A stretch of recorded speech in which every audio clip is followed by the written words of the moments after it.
Articles of impeachment laban kay Vice President Sara Duterte hindi pa naiaakyat sa Senado. Ang buong detalye sa report ni Eden Santos.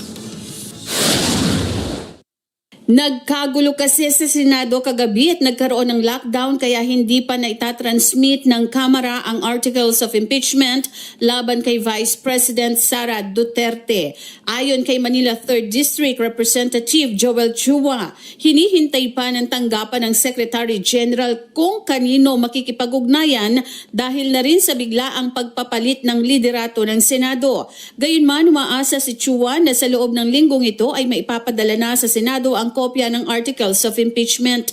Umaasa ang kongresista na hindi makakaapekto sa impeachment ang pagbabago sa mga namumuno sa Senado gaya na rin ng pangako ni Senate President Alan Peter Cayetano.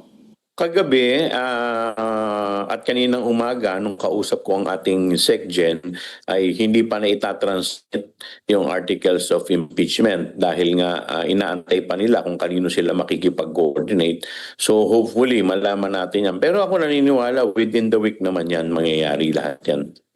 Eden Santos para sa Mata ng Agila. Matatag, matapang, matapat.